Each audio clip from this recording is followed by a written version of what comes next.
Hi, welcome to another episode of Scorpio season. I'm Lisa, and I'm here today with my guest Venkat.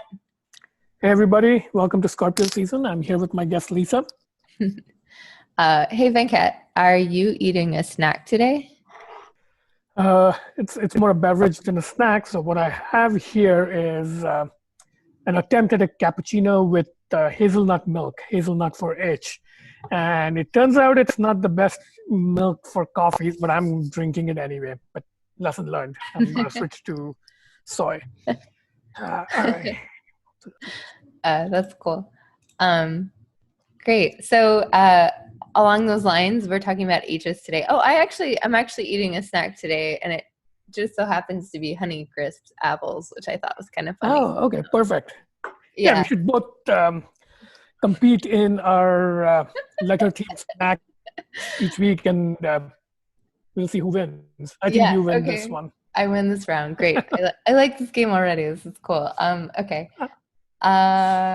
Great. Okay. All right. So today we're talking about H's. So as we usually do, we have Venkat has made a 2x2, which is a graph that has two axes. One is what Venkat knows about a topic, and one is what Lisa knows about a topic. So before we start our show, we're going to go through kind of our list of topics and rate ourselves of how much we know about these things. So at the end, we'll get a 2x2 of what they look like. And if you're watching it on YouTube, you'll follow along. But for those of you that are just listening, we'll try and talk our way through it.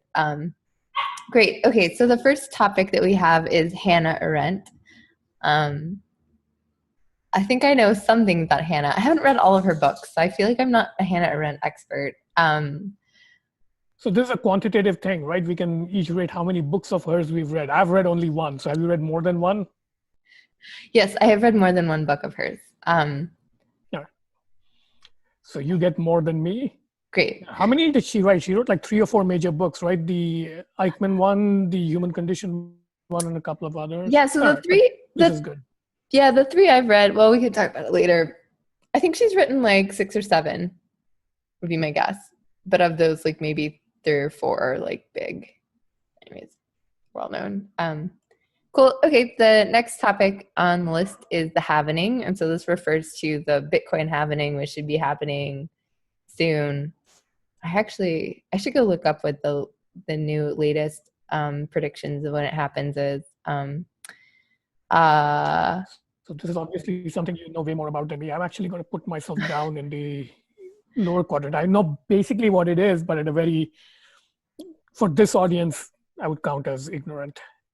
Okay. Yeah, I probably know more than most people about the halvening, but I don't know exactly. There's a couple details I'm fuzzy on, but I could go look those up. All right. Cool. Okay. The next one we have is hair, which I believe you mean like hair follicles, so things growing on our heads. Yes. I would put myself as this is actually a funny topic because I am learning more things about hair right now. So I would put myself on the growth curve for hair. All right. I would say I'm pretty low down on hair, but also on the growth curve out of necessity because I have a feeling this will be the longest I end up going without a haircut in a while. So, All right. Cool. Okay, so both of us are just a little bit above nose, a little something. So in the first quadrant, I believe. Though I would say you should know more than me just by virtue of being a girl. I do, probably. That's probably true. So I'm going to put myself on the axis of like neither ignorant nor not ignorant. I have hair. Okay. All right. Hitchhiker's Guide. Mediocre hair score. Oh, Venkat. What? I'm sorry. Oh, HHG stands for Hitchhiker's Guide to the Galaxy. I have read the book, so I would say I am that level of experience. Have you read all of them, like the 7 volumes or whatever in the trilogy? No, I've only read the one called Hitchhiker's Guide to the Galaxy. Okay, so I'll give you maybe a little bit, but I'm like a super expert on this. So I'm way up there. Great. Because I've read all of it Cool. like at least 3 or 4 times, plus everything else he's ever written. So, all right, halfway points. Halfway points. I don't think I'm like I don't think I'm a very big expert on halfway points. I would put myself in the negative column. All right, and we'll explain what halfway points are when we get to it. But I would say I just learned a little something about it since I went through one major one. Cool. Great. Right, so that's our radar for the week. Great. Where should we start, Venkat? Let's start with Hannah Arendt. Both of our favorite writers, but I think more so for you since your Twitter handle currently is your favorite Jamesian Arendtian, right? So you identify enough with her work that you sort of stolen her name for Twitter. All right, so yeah, get us started. Yeah, I think I changed my handle last week, but yes, it was there for a little bit. This is true. I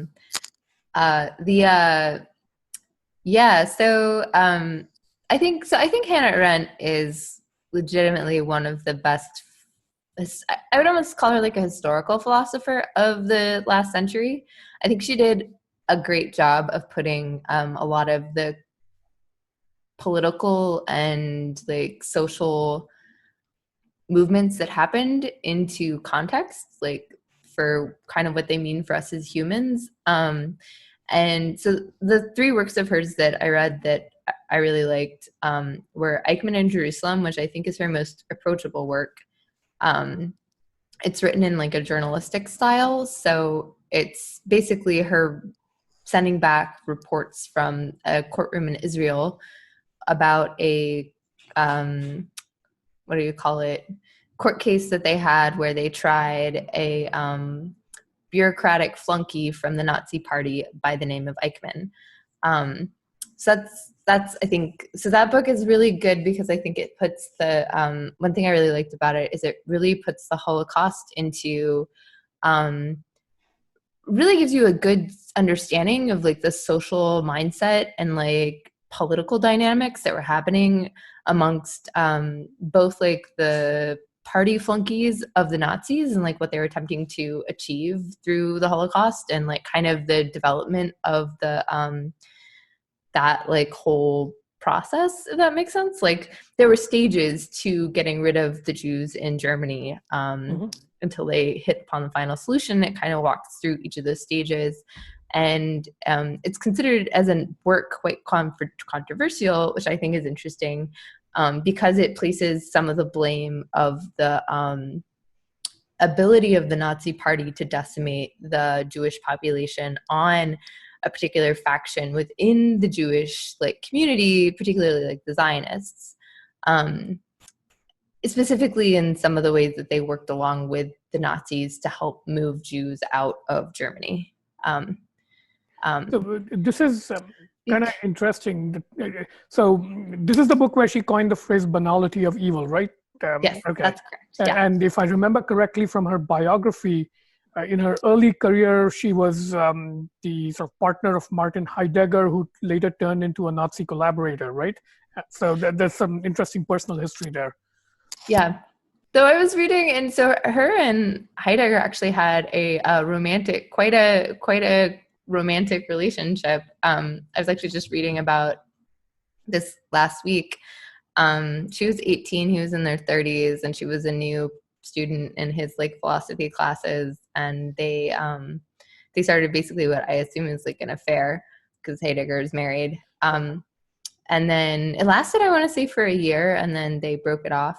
But anyways, the thing I was looking at talked about how Heidegger like at the start aligned himself with the Nazi party and spent about a year within the party and then decided that was not a good idea and left. Yep. So yeah, he was, and then he wasn't. Yeah, I don't know. And Heidegger is, I think, a major enough philosopher that it's not easy putting him in like political simplistic boxes, like same as Nietzsche and others. Like you can't, like it's kind of silly to label somebody like Heidegger a Nazi sympathizer or something, because that's like too reductive of that kind of philosopher.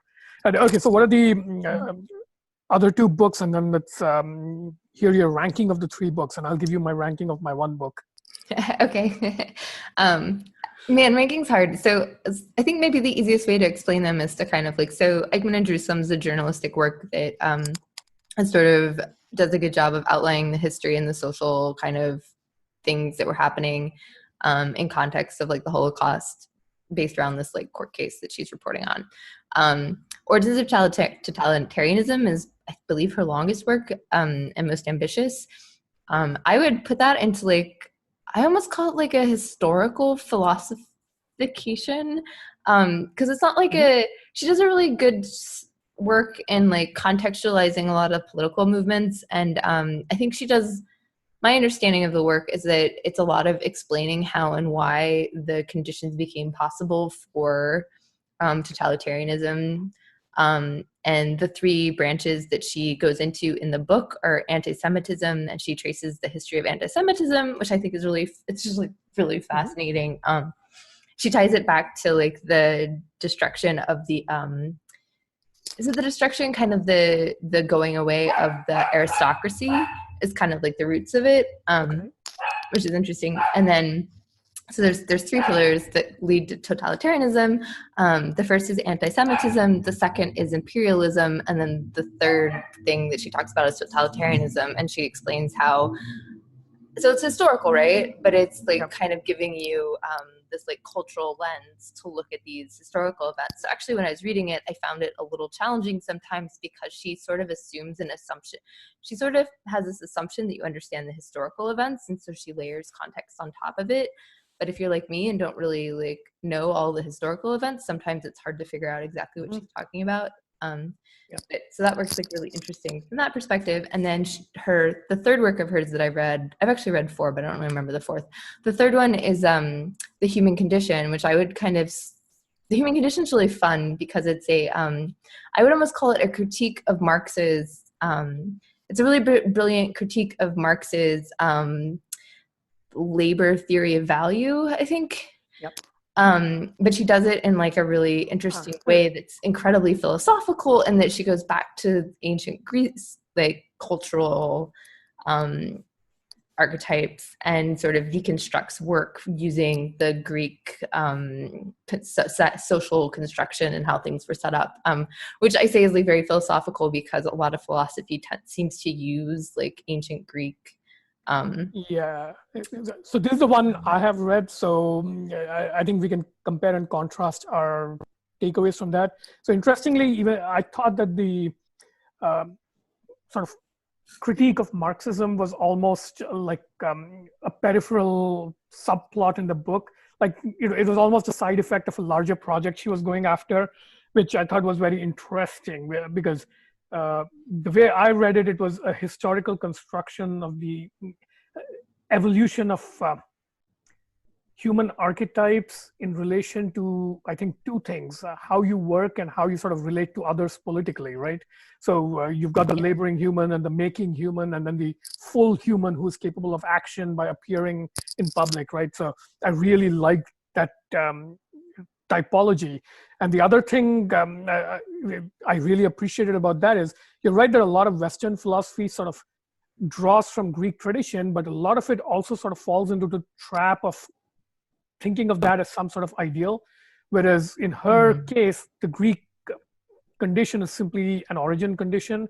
And then she talks about how like Christianity added like advanced layer on top of that through forgiveness. And then finally you get to like, I guess, socialism as a sort of deviancy. But then she died just before, I think, socialism got taken down by neoliberalism, right? So 1960s, 70s. So I think she would have really had a lot to say about what happened after 1980 with Reagan and stuff. I think she would have liked it. But yeah, so that's the one book I've read. And the origins of totalitarianism, around the time Trump got elected, I saw a lot of people sharing excerpts of it. So I've read those excerpts. And the Eichmann one, apart from the banality of evil, I just remembered that the other thing I know about that is, when I was a kid, I used to read Reader's Digest condensed book editions, and there was a condensed book on I Captured Adolf Eichmann. So this was written by the Israeli spy team leader who went into Argentina and captured Adolf Eichmann. And one thing really stuck in my head, like apparently in the last minute when they actually went down the street and arrested him, what actually gave him away is they were still kind of doubtful, is this old man really the Nazi guy or whatever? What gave him away was his way of walking. So apparently Europeans saunter sort of casually, whereas Americans walk briskly. And I think he was pretending to be an American or something. But that was sort of the litmus test of, oh, this guy's from Europe and he's European, therefore he must be Eichmann. And then they arrested him. Anyway, little anecdote. No, so actually, like, I think I'm really glad you brought that up, because that was kind of one of the like crazy things about Eichmann in Jerusalem. Like, this is sort of like secondary to Hannah Arendt, but the whole story of Eichmann is like the Israeli, and like Hannah brings it up because she's like, it kind of underlines the legitimacy of the trial, because the Israelis went to Argentina and kidnapped this guy to bring him back to Israel to stand him on trial as like the person that they were persecuting for. And so like his trial was like a standard, was trying to like be a standard like way for the community to kind of come out and like get out, I think, some of the blame that they had for what had happened for the Holocaust. It was almost like this national, so it was a little bit of a show trial, and that they got to come and testify, and it was like it was very politicized. It wasn't like just like, here are the facts. And she does a really good job of kind of showing the whole process that it was, as the interesting kind of like all the different sort of weird things that were going on with that. So as a book, I thought it, like, she does a great job writing it up. Speaking of show trials, it also reminds me of, are you familiar with the Dreyfus Affair? So Dreyfuss. So this was a famous... She talks about that in Origins of Totalitarianism. Oh, she does? Okay, because I've read about the Dreyfus Affair, and I think that became a novel, Mayor of Casterbridge? I don't know. But yeah, that was a famous anti-Semitic case in 19th century France, I want to say. And so it just struck me that there's, like, even though it might seem oddly specific to label anti-Semitism as one of the pillars of totalitarianism, I think at least in Western history, it's actually not a specific thing. It's kind of a general streak running through all of Western history, starting with sort of the origins of Christianity. So it's like the original narcissistic wound of Christianity or something like that. And when you look around, say, so this is something that I find very interesting, because coming from Asia, the Jewish community and its role in history simply do not loom that large on the historical canvas.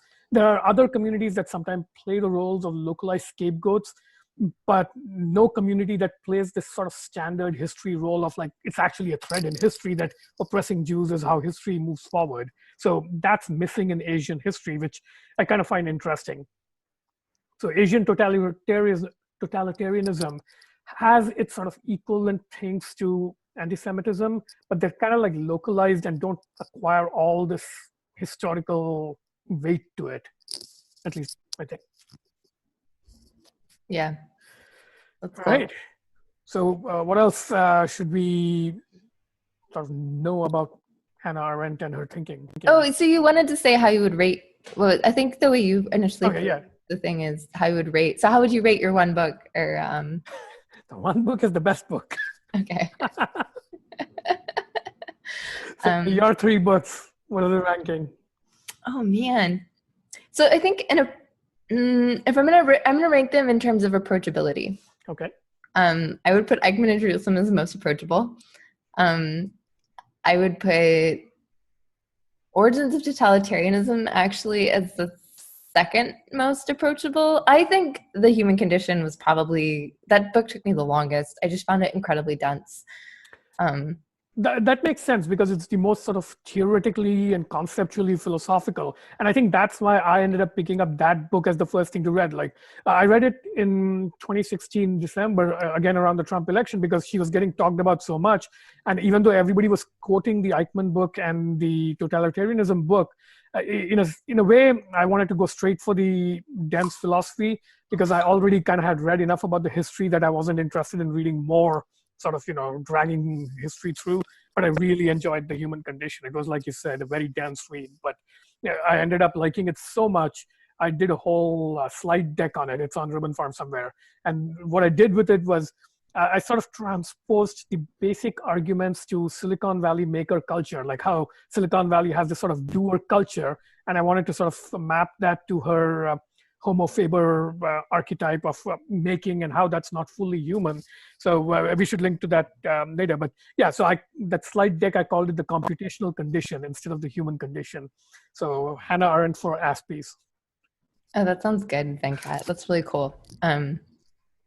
Yeah, there's two other books of hers that I currently have my reading list. I guess there's two other things I want to say. There's two books of hers that I'm really interested in. One is called On Revolution, and the other's on Violence, which I think are more. I think they're going to be interesting because they do a good job of kind of pointing out like governance and protest, which like how does like so. I think On Violence is like the role of violence in the political spectrum. Which I don't think we really talk about all that much. Except who was it like? I want to say like Stalin or Lenin who had something about like there was like a famous gun quote, something about staring at a gun or like. Anyways, Okay, we'll dig that up. Okay. and that's like yeah, I'll have to look it up. So that's like On Violence, and then On Revolution is about how does like change happen in governments is my guess. Again, I haven't read it. But the other thing that from her, so it's like one thing. And then the second thing is that I got a book recommendation from her on Origins of Totalitarianism that I'm really excited about, which is Dick Tocqueville's Democracy in America. That sounds weird to be like, I have this one book recommendation from Hannah that I'm really excited about reading, but that's the one. And I feel like her On Revolution is like gonna be a good companion work to Tocqueville's Democracy in America, but I haven't read either yet. I'm just excited about them. So I've read bits and pieces of Tocqueville, and it's one of those things that's by now so famous and installed into sort of the psyche of all historical analysis that it feels like almost not worth the trouble, because anybody who writes anything about the history of America kind of like gestures at Tocqueville's sort of observations in passing. But on Arendt, are you going to be an Arendt completist? Are you going to read everything she's ever written? I would like to be there eventually, yeah. Okay. Though recently I was at a bookstore and they had like a compendium of like it's like someone went through and took like all her works that didn't fit in a book or unfinished stuff or whatever and like made a book out of it. And having gone through a bunch of Jane Jacobs papers, I don't know how excited I am about reading all because there's something. So it's like this weird thing about like finished works are like really valuable. Unfinished works are like not as good as finished works. Like this is also true in like paintings. I've decided like as someone who's a new painter, I hate things until I finish them. Like stuff just isn't good until it's done. So like I'm not. Yeah, that's actually such an excellent segue point into Douglas Adams that I think we should jump into Hitchhiker's Guide. Let's do it. Yeah. Okay, so the reason I asked the completest question is, as you were saying that you want to read the rest of Hannah Arendt's works, I was thinking about, are there any authors about whom I feel the same way? And honestly, that's one reason Douglas Adams makes it so high on my radar, because he's one of the few writers who makes me want to read everything he's ever written. And I'm that way right now about Terry Pratchett and to a certain extent, Agatha Christie. So those would be my three that I've made an effort to read basically everything they've written. But with Douglas Adams, I think I've actually done it. As far as I know, there's nothing he's written that I haven't read at least twice. But yeah, speaking of incompletions, Douglas Adams also left an incomplete novel. So this was the Salmon of Doubt, which was going to be the third Dirk Gently novel. So even though we put Hitchhiker's Guide on the list, Douglas Adams is known for the Hitchhiker's Guide, which is 7 volumes. Then he's got the Dirk Gently detective series. That's 2 completed novels and this incomplete novel called The Salmon of Doubt. And he's got it like a bunch of like nonfiction. There's a book on evolution that's really fun. Okay, so that's Douglas Adams. So you've read the first one, right? Hitchhiker's Guide. All right. What did you think of it? I thought it was brilliant. I loved it. I think if I was going to write a novel, I would want it to be in the same style, just kind of as, I would almost call it like pseudo-absurdist practicalism as the tone. That's just because. Why didn't you read the rest if you like that one so much? I don't know. Do it. But the reason I ask is uh, Hitchhiker's Guide and Douglas Adams in general is one of the very reliable men versus women litmus test reads I've ever seen. Like universally, if I talk to like, general like geeks and like STEM, engineering, math, or whatever, uh, most guys love it, and most women who try it are kind of like, meh, it's okay. It's kind of like got some good jokes, but I didn't really get into it. So I actually ran a poll on this in Twitter, and it's literally turned out this way. So I'm not quite sure what it is about his style, but apparently that you described it well, pseudo absurdist. What did you call it? Pseudo absurdist Like realism. practical or pragmatism? Practicalism, yeah. That's Practicalism? exactly it. I think pseudo absurdist practicalism, but there's also sort of a deep vein of nihilism in it. And the nihilism comes through more and more in the later novels in the series. And it ends on a like truly nihilistic note, which I won't spoil for you. But yeah, it's kind of interesting. And I'm honestly glad to hear you say that you really liked the book. And also that you're trying to, if you wanted to write a novel, that's the kind you would write, because same here. I've got like several drafted novels vaguely going off on like the Douglas Adams style, and I've written a couple of short things already, more nonfiction, that are like basically attempts to learn his style of writing.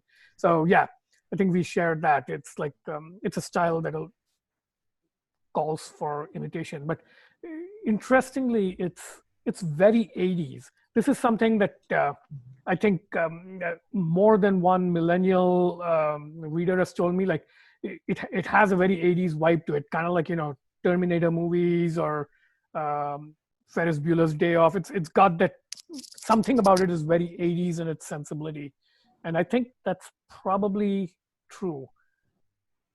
Yeah, but yeah, Hitchhiker's Guide is honestly the closest thing I have to a Bible. As in, if I if I need an answer to any conundrum, my general question is, what would the Hitchhiker's Guide say? It's sort of my reference point, or what do you call it, touchstone thing. I read it first as a teenager, and then I've basically been rereading it every few years ever since. So I'm now 46, or I'm going to be 46. So I think I must have read it between the age of say 13 or 14, and now at least 6 or 7 times read through complete. So I'm not only a completist, I'm a multiple time over completist with Hitchhiker's Guide. That's cool, Venkat. I don't think I have anything I've read that many times.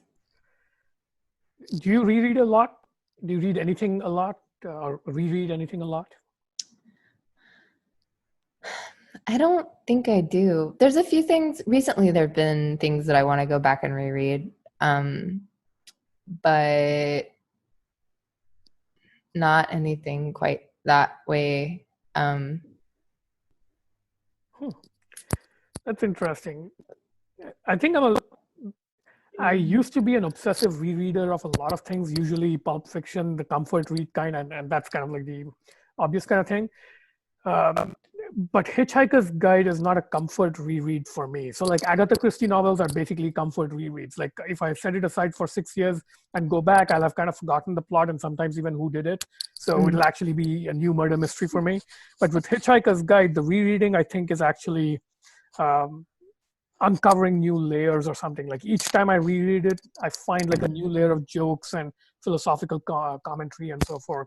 So it really repays rereading. I think finally I might be getting too old for it. I think I've like strip-minded dry of all insight it has to offer, but it's still really funny to read. Anyway.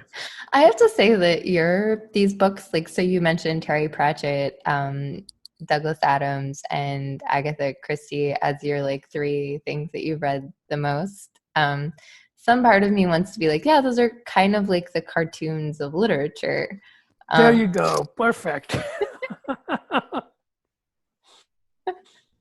I don't know why. Does that seem accurate to you? I think that's totally accurate. It's in the sense that they form closed worlds with very clear archetypal characters, and that's actually connecting back to Hannah Arendt, that's why I resonate with her philosophy so much. It's cartoon philosophy in the sense that it's constructed around several archetypal human types as Mm. sort of the engine of history, right? It's very serious philosophy work, but it's built in sort of cartoonist, cartoon aesthetic, which to me is high praise, by the way, not sort of a denigration. But yeah, so Agatha Christie pioneered the detective genre. Like she came right after Arthur Conan Doyle, who had Sherlock Holmes and Watson. But the Sherlock Holmes stories are kind of like impressionistic slices of life kind of thing. So Holmes Mhm. is well characterized, and some of the painting of Victorian color is really nice. But the stories are kind of like ridiculous. They're not very good. But No, Agatha, but they're so much fun. oh, totally. I used to reread Holmes novels as well, short stories as well, quite a few times. But it didn't stick with me in adulthood. I don't think I've reread them in a couple of decades now. But Christie, I think the reason it works is she has very, like, you can predictably, not just Hercule Poirot or Miss Marple. The core detectives are, of course, like archetype detective types, but even all the characters, there's uh, like predictable types and predictable reasons murderers do what they do. So there's like almost you can learn the calculus of how she sets plots in motions and what the resolution will be. Like you can guess at the psychology of the solution even if you can't guess at the actual murderer, right? So that's cartoonish in that way. It's like log library mysteries, literally, right? And Douglas Adams is also very cartoonish because his characters, Arthur Dent, Ford Prefect, Zaphod, they're all like very elemental types. And they're not just elemental, they're elemental on like a cosmic scale. So they're archetypes for the universe, not just planet Earth. Even his detective novels, so Dirk Gently's Holistic Detective Agency. So Mm. he solves kind of vaguely philosophical supernatural mysteries that involve like ghosts from other worlds and stuff. So Mm. again, cartoonish, exactly right. And Terry Pratchett is like the most cartoonish of all. It's like literally take everything about, you know, uh, I would say Terry Pratchett is a neoliberal shill. So basically, all of Discworld is political commentary about what he thinks is the right way to, run a society, using a lot of Mm. satire and parody of Earth mythology. So it's a literal flat disc world that's on the back of an elephant. So, Oh, or back of elephants. So it's like making fun of that mythology. But all the characters there are like cartoon archetypes of actual human civilization with like very thinly disguised translations to the fantasy world. Like there's equivalents of Europe. Morpork, which is the main city, is basically London. So it's like very one to one. So really good satire, but in a very caricatured way. So yeah, it totally works. So I think you you spotted something that I don't think I'd realized. Yes, my novel choices are novel versions of cartoon universes, just like Futurama or Simpsons. So thank you. I learned something about myself today. quite nice. Let's All see. right, so I think that's all I have to say about Hitchhiker's Guide, unless you want some Hitchhiker's Guide Q&A. Um, no, my takeaway from Hitchhiker's Guide we can get to in another episode. I have it under a different thing. I don't want to give it away though. Oh, okay. So you're going to spring that on me Surprise. as a surprise. Yeah, All right. I'm So gonna what's surprise. next? I also need to go back and reread it. All of them. So we have haircuts next, or hair. Oh, yeah. Okay, that's a quick and short topic. My hair is, I think I last got a haircut about 5 weeks ago, and I think it's entering the danger stage where for the next couple of weeks, it's going to look worse and worse and until it looks totally terrible. Then we will be in regimes of hair growth that I've never been in. So, do you have a mitigation plan for escaping this like impending situation, or are you just gonna like roll into it? I think at some point my wife will get sick of looking at me and give me a haircut whether I like it or not. So one of her stepsisters is actually a hairstylist, and she's offered to like coach us through the haircut. So we might actually do that. So maybe we'll do some quarantine era haircutting. What about you? Home style haircutting. My hair is growing out. Actually, it's funny that you put hair on the list. I wouldn't have put it on the list, but I for for reasons. For a long time, I've kind of like had just given up on attempting to do things with my hair. As a human, just decided that it was impossible. And like, there were like three basic things that I knew how to do, most of which was like wear it down and let it dry, like just the most basic thing you can do with hair. Um, but for some reason, a few weeks ago, I don't know, I decided that I was going to figure out how to do hair, specifically my hair. So I don't know if you know, I have like hair clips now. This is new. Hair clips are Oh, new. okay.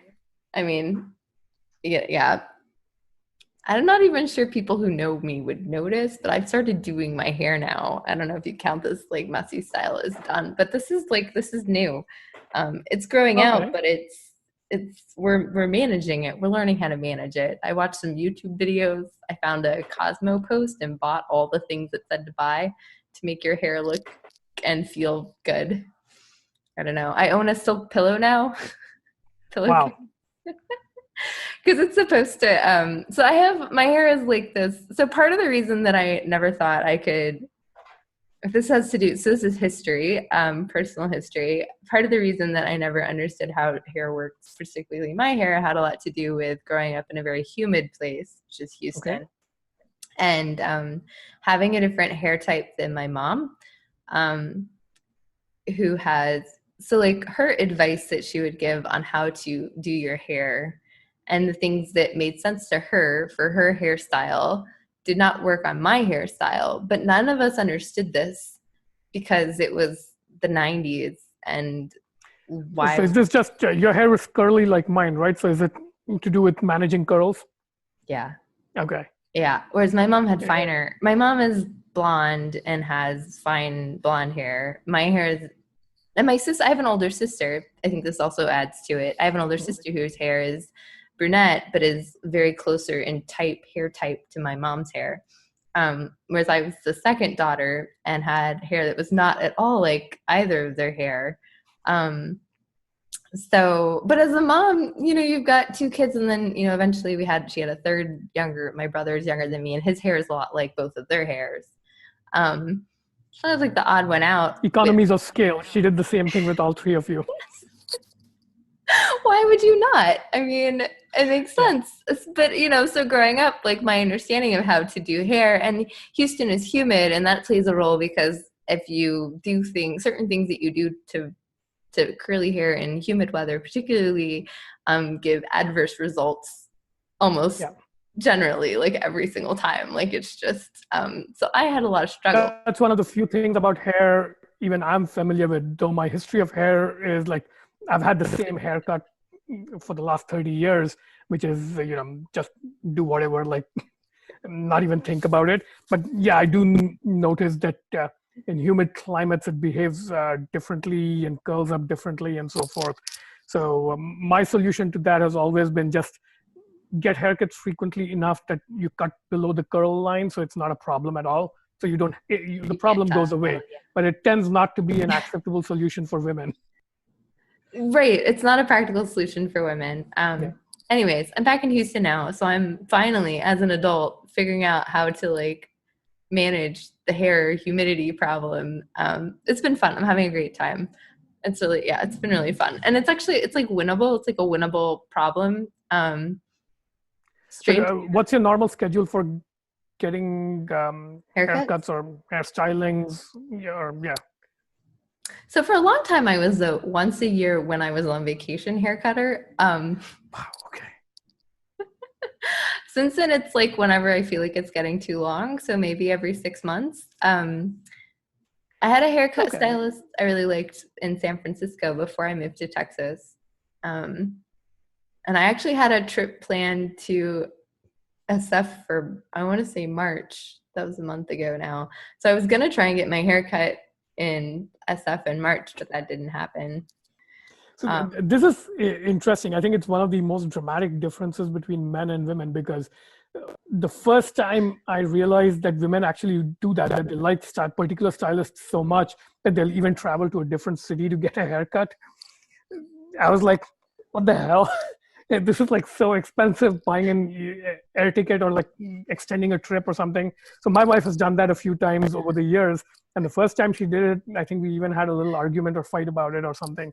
But now I've kind of like made my peace with the fact that that's one of the big gender differences that for women it actually seems to matter. But if you're on a 6 months to year long schedule, then you're not actually probably not going to be affected by the pandemic hair emergency effects at Mm, all, right? Like when was your last mm, haircut? about 6 months ago. Okay, so you're almost coming I'm due due for. for a haircut. It's getting too long. I'm gonna have long hair again, is basically what's gonna happen. I haven't had long hair in years. Okay. I usually keep it like between my shoulders and my ears, kind of, or chin. Hmm. Um, Okay. yeah, so I'm going back to long hair territory, I think is what's happening. Yeah. Um, Well, so am I. So that's new territory for me. yeah. Right. So for some of us, it's a Uh, return to old stomping grounds. For some of it's an adventures to new places. I feel like you're going to yeah. be good company, though. I was talking to a friend recently, and So they were talking about buying a hat, um, and because they needed it to put on their hair when they went places, and I was like, "But it's quarantine. Where would you wear the hat?" And they're like, "Oh, when I like go out on the street to go on walks and stuff, I need to like put the hat on," which I thought was cute. I don't know. yeah, I'm. I don't know what I'll do because since it'll probably get to longer than it's ever been before, and I might like allow my wife to do a little trimming, but not too much because it could like have unpredictable effects. So one of the things is I do know that my hair is curly and stiff, so it poofs out a little bit, but it's not Mm-hmm. tight enough or stiff enough that it'll become a fro. So it'll probably like Mm-hmm. I don't know. At some point, gravity will take over and it'll collapse in some weird way. So I'm kind of like I'll curious to see where it goes. So, yeah, but I don't think I'll like it because beyond the point, I don't like my hair long. But we'll see. We'll track progress on hair in the future weeks until we both get haircuts. So speaking of tracking progress, you recently hit a personal milestone and a halfway point in your life. Do you want to talk a little bit about what a halfway point is? And Oh yeah, so I was tracking the number of days since I moved to the U.S. So that was on August 4th, 1997. So I moved here for grad school, and as of last Friday, I spent exactly as much time based in the U.S. as in India. So half my life in each place. So now I'm a few days over. So I'm 3 days more American than Indian at this point. So that kind of like it seemed like an interesting milestone to mark, and I called it a life equinox, which seems like a good thing to call it because if there's something that's probably lifespan scale, it's probably something like immigrating to a new country. There's not that many things that could count as halfway points. I guess you could also talk about like if you're migrating geographically.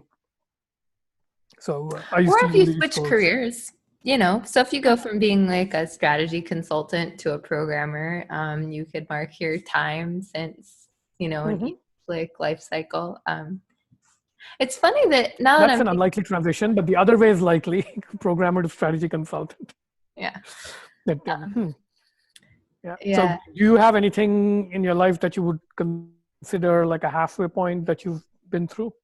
Well, so now that you're mentioning it, I do remember I studied abroad. I went to Brazil a couple of times in college, 3 times, and each was like I went for 3 months, 7 months, and 4 months, which isn't like anywhere close to the years that you clearly have like halfway points. But I do remember when I would come back to the States having a clock in my head that knew how much time it had been until I had spent as much time in the US since I had been back in Brazil, You know, if that makes sense. Like, so I yeah, I knew when I had been back for 7 months after having been abroad and like that. There is something it's kind of a weird period to have this like sort of like cultural, I don't know, almost cultural consciousness or like weird background clock ticking that's Yeah, like there's definitely a time consciousness. So this is, of course, one of my pet topics since I'm writing a book about time right now. But the idea of a temporality, as in sort of a time environment, that's strongly anchored to like cultural rhythms and so forth, and it takes time to get attuned to them, and it takes time to snap out of them. So part of things like culture shock come from that, right? So when I moved to the US from India, I think culture shock took me about 6 months to get over, like properly get over. Like it's different actually moving to a new country as opposed to visiting it as a tourist, because as a tourist you're always kind of like running yourself in, I want to say, a tourist virtual machine or something. You're never actually breaking out of it and planting your feet locally. But once you realize you have to sign a lease, you have to like go to school, get a bank account, all that stuff, you're embedded into the operating system of the local environment. And that creates sort of a true shift of where your mind has been installed. But I think the moving countries is also a good example. And this one of like having spent equal amounts of time in the US and India, it didn't feel like anything. It's just one of those things you mark on a calendar, and you have to actually literally count to even know that it has happened. But the reason it struck me as interesting is, if you ignore early childhood when your brain is a lot more programmable and therefore you're learning a lot, in some sense, equal periods of time represent equal amounts of like conditioning or learning in some sense. So that's why I was kind of like thinking, all right, if I've spent 22.7 years in each of these two very different countries, my brain is now half programmed to be Indian and half programmed to be American. Of course, that's not a good comparison because I was a child in India, and that's like you're conditioned a lot more. So if you weight according to like learning intensity or conditioning intensity, then I would say I'm still like probably more Indian than American. But in other ways, like take language. We've talked about language a couple of episodes ago, right? But language, I can think in three languages, but my fluency in thinking in the other two is now like the pits. Like I have to force myself. Like right now, I can really fluently only think in English, as in inside my own head. Like if I'm thinking about a subject or something, my default language of choice to think in would be English. Whereas when I was a kid growing up in India, I could actually like, this is like code switching, but inside your own head. Like I could literally think in Hindi, I could think in English, and I could think in Kannada. Now, Hindi and Kannada are like, I actually have to run in emulation mode. I have to like consciously say, all right, I have to turn on Hindi brain or Kannada brain and run it. My vocabulary is rusting and it's like fallen away, especially. There's also this conditioning and reinforcement thing of what you talk about. Like the only person I speak Kannada to anymore is my mom when I call her like every couple of weeks. So it's like 5 to 6 minutes of talking in Kannada and thinking in Kannada for every 2 weeks, and using a very narrow, restricted set of vocabulary, namely the words I would use in talking to my mom, right? So that the conditioning involved in that side is eroding. So maybe this is something also like, even though being a kid in India meant I got more conditioned in India, the flip side of that is America is the more recent chapter in my life. So the conditioning is still both strong and being reinforced constantly, whereas the Indian parts of my conditioning are fading radically. Like I don't think I can drive easily on the left side of the road anymore. I find it hard to navigate parts of India. So there's all that. I'm sure you experienced some of that in Brazil. Somewhat. I mean, I haven't been back to Brazil in over a decade now, which is incredible because I feel like, Wow. so to a certain extent, I feel like my understanding of Brazilian culture is this interesting snapshot of what Brazilian teenagers were like a decade ago, or like college kids were like a decade ago. So it's fun. Like some of the friends I made there still, like I know how to find them on Twitter. I think at one point I did a sort of like very cautious tweet thread about comparing certain things in politics to America to Brazil. And it was very gratifying for one of my Brazilian friends who I trust to like know what I'm talking about, to be like, yeah, this is still accurate. And I was like, oh, okay, cool. So like some durable impressions. But I think I would like to go back. I don't know.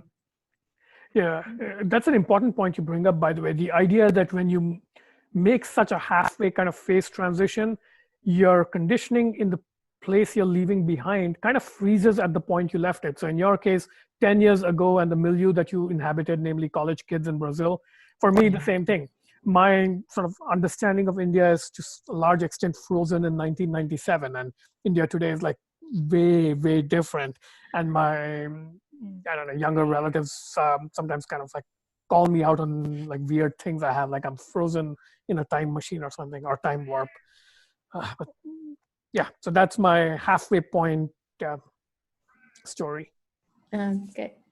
So we have one more topic to talk about. Speaking of halving things, so we have the halvening, which Yes. maybe it would be fun to start with what your understanding of the halvening is as a jumping off point.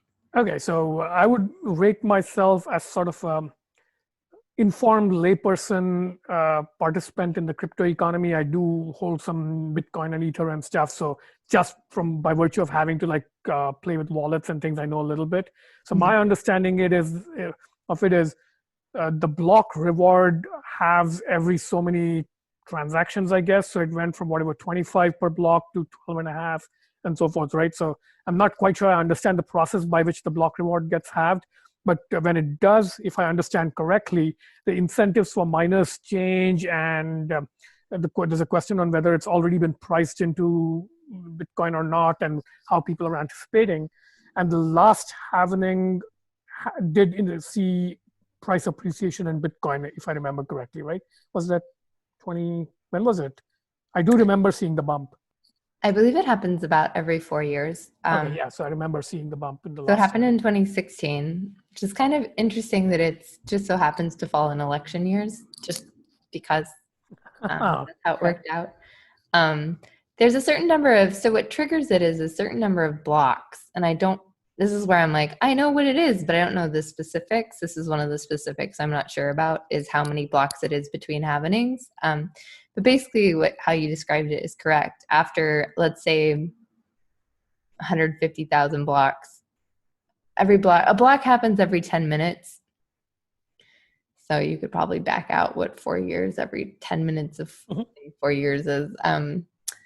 But yeah, the amount, so every time, so every cryptocurrency has a different way of new value, new coins getting created and added to the system. Trying to think of what another one is. So like some coins, they like create all the coins at the start and then they just kind of hand them out to different people.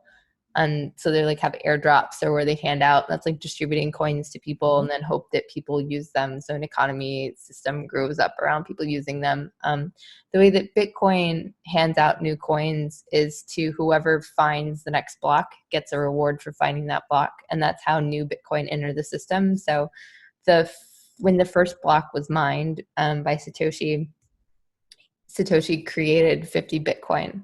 And then every block that got created after that put 50 more Bitcoin into the total available supply.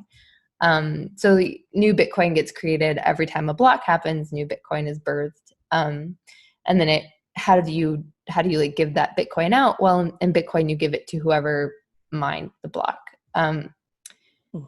So the value of a new block creation gets halved, which is why it's called a halvening. Currently, I believe we're at 12.5 Bitcoin per block. Started at 50, then it was at 25. Now it's at 12.5, and then it'll be at 6.25, I believe. So even the very basic unit economics of electricity prices are going to shift radically, right? Yeah. So this is the question, right? Is miners, the amount of money that miners can make off of so usually it's like over time, right? Like you can kind of run a calculation, like I'm going to run the miner 24 hours a day. It costs me, let's say 10 cents an hour to run it.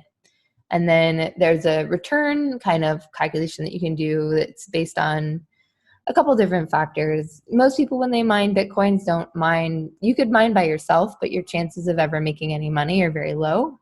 If you end up finding the block, you get to keep all 12 and a half Bitcoins, which is quite a bit these days. Yep. Whatever, it's over 70. It's about 8,000 now. So it'll be about almost 100,000, I think, at this point. Yeah. Yeah. So finding a single block by yourself would be 100K, but your chances of doing that are very, very low because of the number of people that are playing. However, so most people join. You're doing it, right? You mentioned that you are running miners in your garage right now, I right? run miners. My Bitcoin miner is not online for reasons, but yeah, I have Bitcoin. Yes, I do Bitcoin mining, or my coin mining. Basically, most people do, self-included, is you join something called the pool, and then the pool pays out. There's a way of allocating payouts for every block the pool earns, but that's the way that you get more consistent payouts. Anyways, Okay.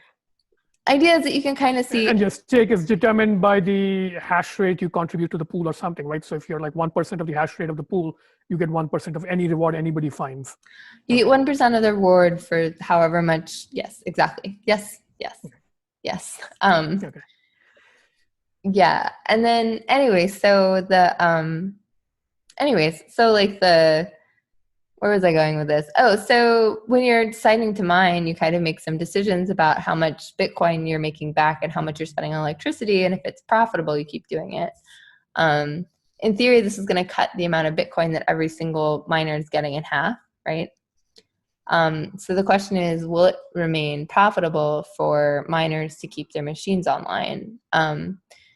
The answer depends a lot on what their unit economics look like right now. Are they making more than twice what they spend in electricity?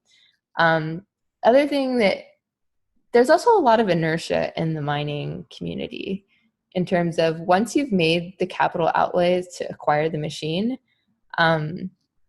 if you're losing money, you'll probably turn them off. So maybe there will be a bunch of stuff that turns off. I don't know. It's Or more weird. likely, it'll There's be some weird. diverted to other blockchains, right? Because a lot of this equipment is kind of generic and it could be repurposed to other blockchains to some extent that are more rewarding. So they're like mercenaries. So It depends. I think Bitcoin uses a SHA-256. So if there's another blockchain that uses the same SHA, yeah, you could switch it over. I think that there are other machines that are more flexible in terms of being able to hop between different chains, because different chains have different mining algorithms for reasons. Anyways, yeah, I don't know. It's going to be interesting. No one really knows what's going to happen. The general way that everything stays equilibrated, so to speak, is if the Bitcoin price doubles, then you're making the same amount of money, but the amount of Bitcoin you've gotten is lower. So if the Bitcoin price doubles, everyone who owns Bitcoin owns twice as much in terms of assets as they did before. So when people ask the question, oh, do you think the halvening is priced in? Is like, oh, do you think the Bitcoin price of $8,000 as it is today? Do you think that encapsulates this coming supply shock, right? So if it's a perfect market with supply and demand, Bitcoin has been producing 12.5 Bitcoin every 10 minutes. There's 12.5 Bitcoin that need to get absorbed into the market at the price of $8,000, right? In theory. So in theory, if the market has been able to consume Bitcoin at that rate, what will happen when the supply is cut in half? if I remember correctly, the price did go up sort of as you would expect. So I think, a lot of us are hoping it does this time as well. Nice. But yeah, when is this due? Like June sometime? No, it's supposed to happen in the next 2 weeks, I would guess. Oh wow, it's that close. Okay.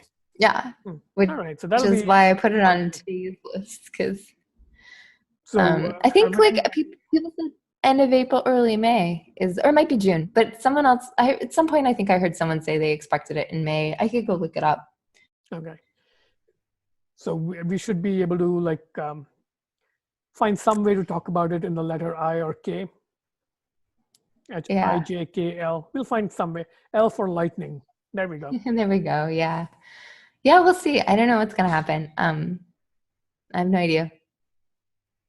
I keep telling people they should probably buy Bitcoin now. Like now is probably a good time to buy Bitcoin, because on the off chance that it does go up, like I feel like there's a decent amount of upside with like not as much downside, but I could be wrong about that. Maybe there's a huge amount of downside coming. So normally I would probably disagree with you, but given what the regular stock market is doing now, it's acting like the crypto market. It's like if the regular stock market is that terrible, you might as well speculate on the crypto market. So, yeah.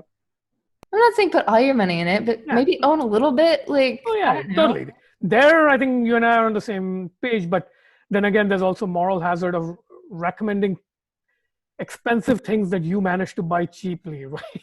So I got in, like, I think the bitcoins I bought were between $600 to $800. So I got in Oh, wow. fairly cheap.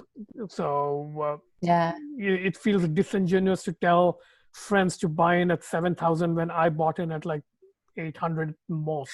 I think the first Right? Bitcoin I bought was at like 15K, which is to give a little bit of a, and I had just started work at like Square and it was like right after. Anyways, yeah. So I bought, 15K. Wow, yeah, that's near the last week. yeah, It went above 20K a couple yeah. of times, I but got okay. to like All right. 2018. So buying it at 15 after the peak didn't feel terrible. I mean, I clearly have lost money on that Bitcoin. I didn't buy a lot. I think I bought like $200 worth. So it wasn't like I was losing out on thousands of dollars or whatever. But yeah, I don't know. Will it ever go back to that? I don't know. I kind of don't care. I think it will. Yeah, it seems like if you look at the graph, it's like so predictable. There's like 5 cycles of like periodically spiking above the last all-time high. So to a certain extent, I think the people who keep yelling that you should be hodling are right. It's so far been proved right. And even though we are in the middle of a pandemic with weird economics, and even though now crypto is getting correlated to the main market, which I Mhm. think is disappointing a lot of people. Like they were hoping it would serve as a hedge. It's not a hedge, but hey, that's actually to me it's a sign of confidence that it's like getting coupled to the real economy. You're shaking your I head see. like you don't agree.